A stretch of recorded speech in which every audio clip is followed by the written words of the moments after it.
జై శ్రీరామ్. అందరికీ మనం చాలా జాగ్రత్తగా ఉండవలసిన రోజులు వచ్చాయి. హిందువులు, సెక్యులర్ హిందువులు అనుకునే ఎవరైతే ఉన్నారో అందరూ కూడా, ఎందుకంటే దాడి చేయడానికి హిందువా సెక్యులర్ హిందువా ఏమీ చూడటం లేదు. వాళ్ళు స్నేహంగా ఉండి అన్నయ్య అన్నయ్య అని తీసుకెళ్ళి వాళ్ళు ఏం చేయాలో అన్నీ చేస్తున్నారు. చెల్లి చెల్లి అని కూడా ఆడపిల్లల్ని మానభంగాలు చేసి చంపుతున్నారు. మనమేమో ఇంకా అందరం మేము చెక్కిలారు అంటున్నారు. చాలా సూపర్ సెక్యులర్లు. మీ అందరికీ జోహార్లు. ఎప్పటికన్నా మీరు అలా ఉంటే ఖచ్చితంగా జోహార్లు చెప్పాల్సి వస్తుంది మీ అందరికీ.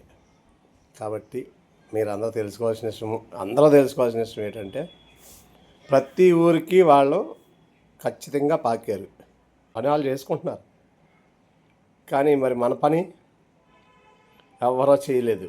వాళ్ళు చేసిన ఒక్క కుర్రోడిని, ఇద్దరు పిల్లల్ని కంటున్నాం.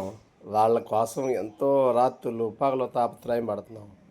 వాళ్ళని ట్యాప్ చేసి ఎక్కడ దిక్కున వాళ్ళు పడగొట్టి పెళ్ళిళ్ళు చేసుకుని ఈ ఆస్తి అంతా మాకే అని చెప్తున్నారు. వాళ్ళు పబ్లిక్గా చెప్తున్నారు.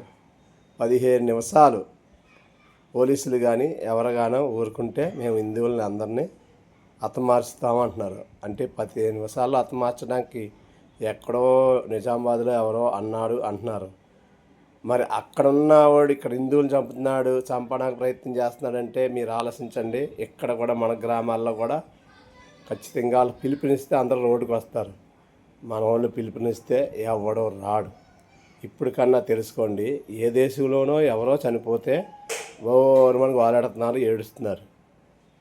ఈ దేశంలో ఉంటూ కూడా మరి ఈ దేశంలో ఎప్పటినుంచో మనం ఈ సనాతన ధర్మం నుంచి ఉన్న మనమందరం కూడా ఒక్క పిలుపు వస్తే ఎందుకు రాలేకపోతున్నాం? రాబోయే రోజుల్లో జాగ్రత్తలు తీసుకోవాల్సిన అవసరం ఎంతన్నా ఉంది.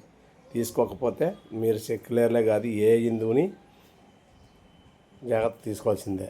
ఇంక నేను అంతగా గొప్పగా మీకు తెలియవలసిన అవసరం ఇంకేం చెప్పగలను.